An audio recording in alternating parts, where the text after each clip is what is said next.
Welcome to the Finding the Magic podcast, where books come alive. I'm Tricia Copeland, a fiction author and host of this show. If you love books, finding great reads, and hearing about the story behind the story directly from the authors, this is the place for you. Whether you like fantasy, science fiction, dystopian, or romance titles, I think you'll find something to love in my playlist.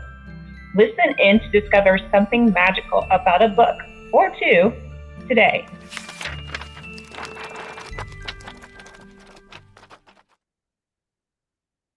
Hi, Michael. Hi, how are you? I'm good. How are you? Doing well, thank you. Today we have Michael Hingson. Hopefully I pronounced that correctly. You did. Good. He is the author of at least three books, correct? Three, right. Three. So Thunderdog, which was a New York Times bestseller, Running with Roselle, which is a children's book, and Live Like a Guide Dog. And we're doing this today, and it's only 101 degrees outside. So there we go. Oh, it's only about 85 in Denver, so that's Yeah, not. that's okay. We can cope. Yes. So jump right in. Where do you want to start? Do you want to start with Thunderdog? Wherever you'd like, we can certainly start with Thunderdog. So to give people a little background, on September 11th, 2001, I worked in the World Trade Center. I was the Mid-Atlantic region sales manager for a computer company, and I had been hired in part to open an office in New York, which wouldn't, you know what we did, as it turns out, on the 78th floor of Tower 1 of the World Trade Center. And there's where we were on September 11th when everything that happened occurred. And so I got out and hadn't even really thought about writing a book, but it was suggested to me a year later. But I didn't know anything about writing a book, and I got a little bit of help from the person who suggested it, who was George Berger, who was at that time the publisher of the American Kennel Club Gazette. And so I started taking notes, but 8 years later, still having not written a book, a woman named Susie Flory called me. And Susie is a writer. She was writing a book called Dog Tales. It was 17 chapters long. Each chapter was about a dog that did something that was worth noting. And so she wanted to write about them, and she wanted to write about my guide dog. At that time was Roselle, number 5. Well, no, actually it was, at that time, my guide dog was Africa, who was number 7. Roselle was still with us, though she was retired. Anyway, she asked if I'd tell the story, and I did. And then she paused, and then she said, "You need to write a book. I still want to put it in Dog Tales, but you need to write a book and I'll help." Well, she did, and we collaborated. Her agent, who became my agent, and she and I worked on Thunderdog, and our agent Chip McGregor found a publisher, Thomas Nelson Publishing, who was the largest Christian publisher at that time. Now Thomas Nelson is part of HarperCollins. Anyway, on August 2nd of 2011, Thunderdog was published. That was just a little about 5 weeks after Roselle passed away. But we wrote the book, and the idea was that I wanted to teach people about blindness. I wanted it to be a general book, but I also wanted to tell people the World Trade Center story. So every chapter starts with an event on September 11th that I experienced. Then we transition back to things that I learned in my life that helped in dealing with that event. Then at the end of the chapter, we come back and finish that or prepare to go to the next part of what happened on September 11th. About a week after Thunderdog was published, we got a call from the people at Thomas Nelson, and they were sounding all down and disheartened, which Karen nor I bought. But they were saying, "You got to sit down. We got to tell you something." And I said, "Well, Karen's sitting down." Of course, Karen's in a wheelchair her whole life, so they knew that. And they said, "Yeah, but you have to sit down too." Well, I was sitting already. So I finally confessed. I said, "Okay, I'm sitting." And the next words out of their mouth, "Even in its first week out, Thunderdog is on the New York Times bestseller list." So that was pretty cool. That's amazing. And I haven't ever met a Trade Center or talked to a World Trade Center survivor. So I'm very happy that you are in among that group of people. Well, thank you. It's we're blessed to be out, and and talking about it. The media got the story after September 11th, and then people started calling and asking if I would come and talk to them about teamwork and trust and leadership and other lessons to learn from the World Trade Center and lessons on my life. And by the beginning of 2002, I had become a public speaker. So I travel the world. People hire me to come and talk and motivate people. And I think I do a pretty good job of that. I just got an email earlier today from an event where I spoke in, when was it? My gosh, it was in May. It was May 21st, I think it was. And the evaluations were all really good. People said that I kept them not only entertained, but engaged and all sorts of things like that. So it's fun traveling and speaking, and it's what I do now to earn a living. It's kind of fun. Well, I can imagine it would be so beneficial just to hear your story and, all the tools that you use to stay resilient and in that amazing situation. Well, yeah, I appreciate that. Yeah, there are a lot of tools. We all have tools. And I think one of the biggest messages that I try to relay to people when I can is, look, just because a person does or doesn't have eyesight doesn't make them different than anyone else. And the reality is, yes, I use some tools that are different than what most people use, but there are also a lot of tools that I use that other people could use that might help their lives as well. But the bottom line is we learn to use the tools, and that helps us be resilient and be able to survive and become, as I would put it, more unstoppable than people imagine we can be, which is why I have my own podcast that I host called Unstoppable Mindset. And I know you're going to be on that in a couple of weeks. So we're looking forward to that. Yes, I am too. Well, talk to me about running with Roselle. I think so. It sounds like she was your dog during the World Trade Center event. Correct. And Roselle, when you go to get a guide dog, the trainers talk with you ahead of time, and of course when you first get there before they assign you a dog, because they're evaluating you literally right up until the time they decide for sure this is the dog for you. And one of the things that they asked me when they spoke with me on the phone was, what do you want in a guide dog? Well, there were two things that I usually would say to trainers and still do. One was, I don't want a dog that has not been raised around cats and doesn't like cats. A dog has to be friendly to cats. We've had cats most all of my life, especially having been married to Karen for 40 years. But the other is I want a dog with an on-off switch. And what I mean by that is I want a dog that knows when the harness is on, they work. When the harness comes off, they can play, and that they understand the difference and they deal with the difference. And those are not two magical things, but nevertheless, Roselle was perfect for that and was the right dog at the right time on September 11th, needless to say. So in 2013, a friend of Susie Flores and I collaborated, Jeanette Hanscom and I collaborated to write a children's book. It was a word book, not really a lot of pictures, and it was called Running with Roselle.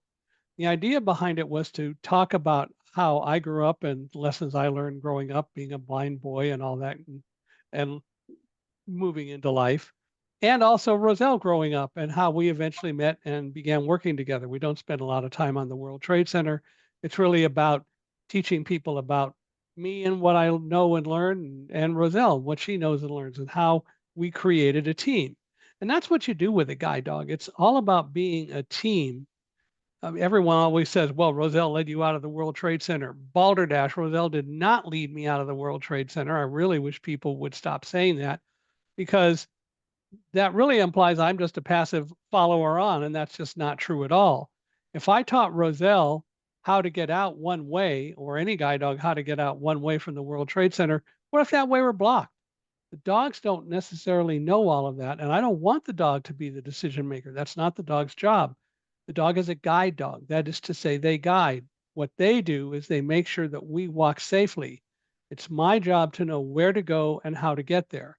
And I spent a lot of time around the World Trade Center, not only learning where all the emergency exit routes were and how to get from one place to another, but learned about all I could about how to get all around the World Trade Center and learn about emergency evacuation procedures and other things.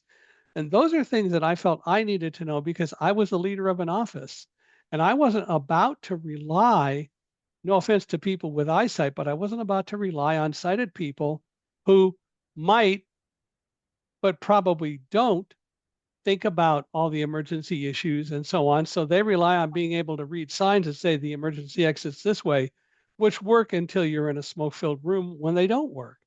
So it was important for me to be the leader of the office because also on September 11th, we had guests in the office. In fact, I was the only resident in the office that day. We were going to be teaching others how to sell our products, and we had early arrivals. And then we had David Frank, who was a colleague of mine from our corporate office in California, and David was there to participate. But I was the only resident. So I'm the one that knew what to do because I had spent the time learning to know what to do. And that knowledge is what allowed us to escape and in a focused and reasonable way. And Roselle was very calm. She stayed focused, but she did because I was focused. We feed off each other. And Right. I kept looking in case Roselle suddenly started reacting in a strange way, then I would know something's going on. Um, or if I started acting nervous, then she's going to be worried about that. So it's really important that we work together as a team, which is part of what teamwork is all about and what I talk about. Neat. Yeah, I have to admit I would be one of those people that would not pay attention, number one, to any of the signs before I thought I needed to. But Mm-hmm. yes, but when you're in charge of a group of people and in charge of an office, yes, I can see, and I've never been in that position, but I can see how that would be important. So, and I was a camp counselor at one point. So I guess I was in that setting. I knew my role, I knew what I had to do in an emergency and was trained, but unless you're put in that role, then you probably don't think about it as much. Right. Correct. But it is what people should do. It's all about emergency preparedness. It's all about really knowing what to do. And the reality is if you take the time to learn and you take the time to know, hopefully there will never be an emergency, but if there is, a mindset will kick in and fear won't overwhelm, or as I put it, fear won't blind you. You use fear as a very powerful tool to keep yourself focused so that you know what to do, and you use your fear in a very positive way to be able to function and do the things that you need to do. It's all about creating a mindset. Well, my husband will tell you I'm not good in natural disasters. I've been through a hurricane, a tornado, um, several hurricanes and tornadoes, and I I can get through it, but I'm very nervous, so I don't usually have that calm mindset, but kudos to Well, you. but it is something that you can learn to do. And, you know, we haven't talked about it yet, but my third book, Live Like a Guide Dog, was published last year in 2024. Started writing it during the pandemic because one of the things that I realized when the pandemic started was that I had talked for 19 years about being focused and not allowing myself to be afraid, in part because I needed to stay focused for Roselle. But the other part about it was that I realized I functioned well because a mindset had kicked in, because I knew what to do. And I realized I hadn't taught others how they can learn to control fear. So, Live Like a Guide Dog, true stories from a blind man and his dogs about being brave, overcoming adversity, and moving forward in faith, is all about teaching people how they can learn to deal with fear. And I used examples and lessons that I learned from each of my guide dogs and my wife's service dog, Fantasia, about dealing with fear and about dealing with life in general. For example, dogs are open to trust unless there's something that just completely has abused them, which rarely happens, but they're open to trust. They love unconditionally, but they don't trust unconditionally. But they're open to trust, and we're generally not because we've taught ourselves and others because of the way they behave really teach us don't trust people. And we shouldn't allow that to happen. It doesn't mean that we're necessarily going to trust everyone, but we should be open to exploring it. And if somebody doesn't earn our trust, then they don't, and we move on. If they do, hopefully also um, we have earned their trust. And again, if that doesn't happen, then you move on. But the reality is you can learn to trust, and that's what dogs do. So it takes, I think, like with me and Alamo, my current guide dog, it takes about a year to really fully develop that trust to the point where you truly trust each other, to know that you've got each other's back, if you will, and to have that kind of faith. Dogs don't do what if all the time. We do what if about every single thing in the world. I'm sure that one of the things that goes on when you're dealing with those hurricanes and tornadoes is, what if it comes over our house? What if it blows our roof off? What if, what if? Rather than recognizing you don't have control over that. What you do have control over is how you deal with it afterward. And you have control over what you can do to protect yourself ahead of time from it. But if you allow yourself to just be controlled by fear, you're going to go crazy. And that's what we do all the time, which is what we need to learn not to do. I'm guessing the right way to handle it is not like distract yourself with something else. Like during the pandemic, I just watched like fantasy shows ad nauseum. Well, but I watched the news because I wanted to know what was going on with the pandemic, but I refused to worry about it. One of the things that my wife and I did, we mainly stayed in lockdown at home. We didn't go out often. And when packages came and so on, we would spray them, and because people and the media advised us to do that. So again, don't hide from it. Really learn how to deal with it. Well, I wasn't worried about getting COVID, and we didn't. But what I did do was understood there are things that you can do to prepare and do the best that you can. And the reality is, if COVID were to come along, then it does. But if you fret about it, all you're going to do is drive yourself crazy, and it'll probably make you more susceptible to having it. That's very true. Well, so you've talked about a couple of take homes, like, be prepared rather than fearful, working as a team, trusting, some faith. So it sounds like you have like a whole toolbox in your 3 books that you've written. I think what people would say is Thunderdog really talked more about what happened on September 11th, and Live Like a Guide Dog was much more of why it happened the way it did for me. Okay. So they're both very relevant. But the reality is that when you get a guide dog, you're building a team if you do it right. And the other part about that is a lot of people say, well, it must be real traumatic when you have to retire a dog. Well, it can be. You're right. They're right.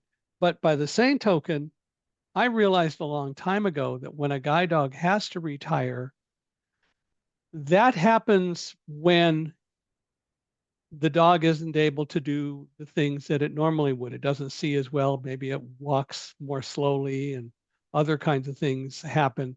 And it's my job as the team leader to constantly assess and know when it's time to say, all right, it looks like you probably should retire, and then start that process. Now, when Roselle retired, we kept her, and she was we did have let's see, yes, we did have another dog. We had Fantasia, and Fantasia turned out to be the mother of my 7th guide dog, Africa. But we adopted Fantasia. We got Fantasia in 2006. But the reality is that what we were able to do was to get another dog, and um, that dog functioned as the guide dog. And the reality is Roselle did really well at retiring. One of the things that I did is, when I knew that she was going to have to retire, I started using her less and just used my cane more. Or we walked outside and did things without the dog. So I kind of worked her toward thinking it was okay not to always go where I want to go. There are things that you do, but that's my job as the team leader to make that decision and follow through. And it's not cold to do that. It is doing it because it's the right thing to do for the puppy dog. Right. Yeah. And transitioning them so they understand that it's not such a like one day you're doing this and the next day you're not. Right, I can right. imagine they're so set in their routines of what they're doing, not doing the routine would be cause anxiety.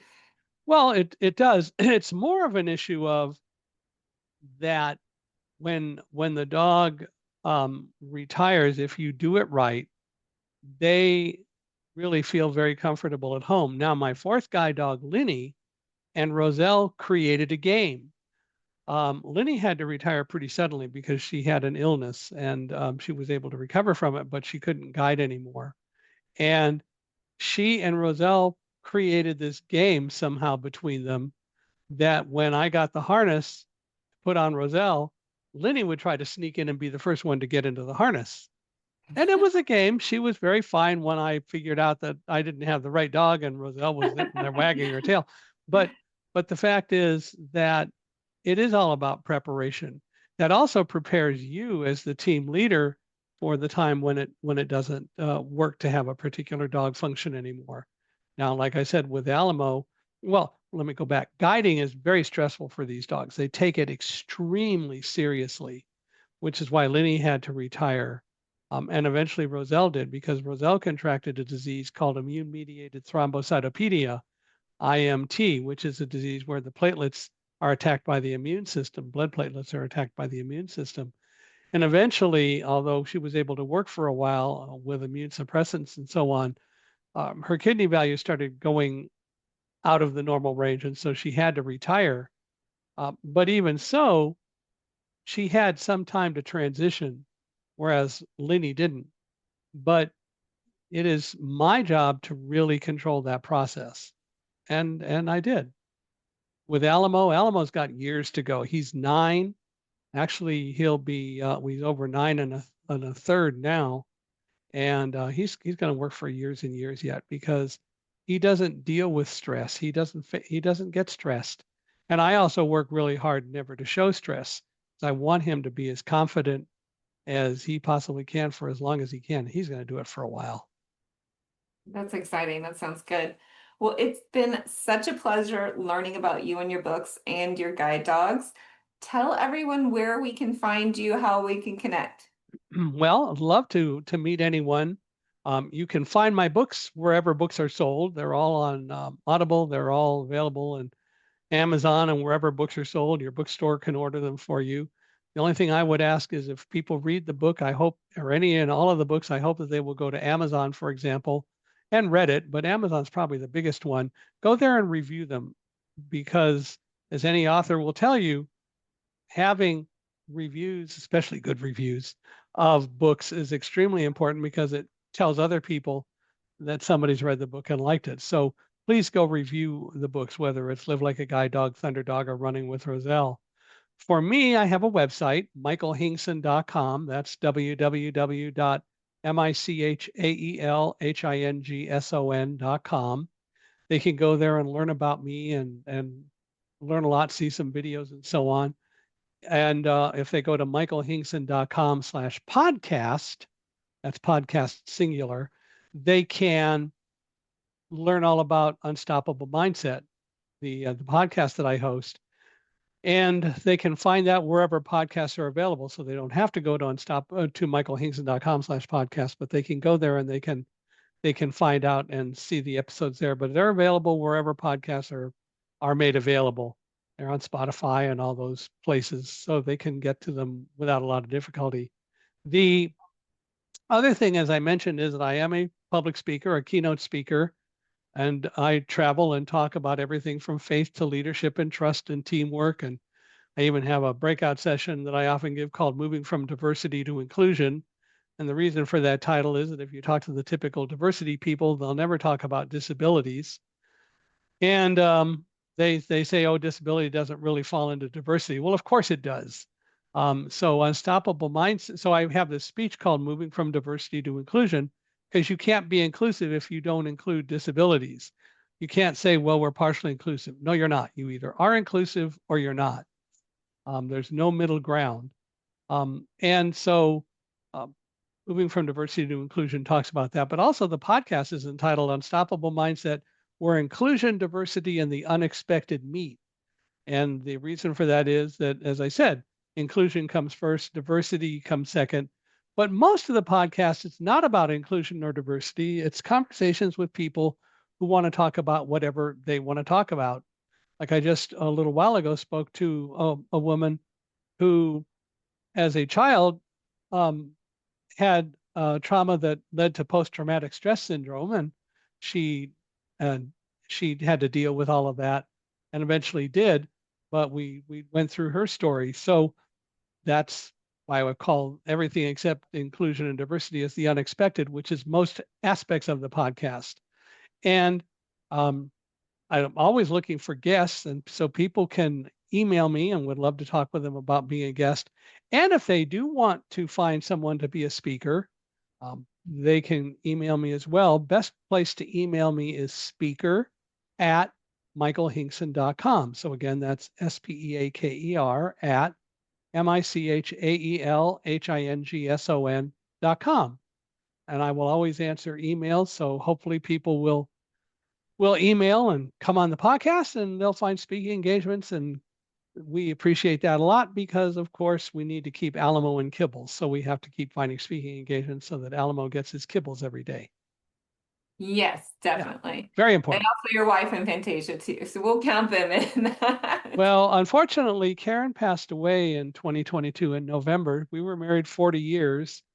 And so she's monitoring me from somewhere. So I continue to be a good kid. Otherwise, I'm going to hear about it. And Fantasia passed away in, when was it? I think it was 2019. So we had Fantasia for a long time as well. But they're up somewhere with each other and monitoring me from afar, or maybe not. So I got to be a good kid. Otherwise, I'll hear about it. Well, I'm very sorry for your loss, but I'm very glad she's watching over you. I completely believe that. Michael Hingson, your podcast is Unstoppable Mindset, and author of Thunderdog, Running with Roselle, and Living Like a Guide Dog. Thank you so much for being here. And I can't wait to be on your podcast in a few weeks. Looking forward to it. Well, thank you very much. It's been a pleasure. Thank you, Michael. Bye. Bye.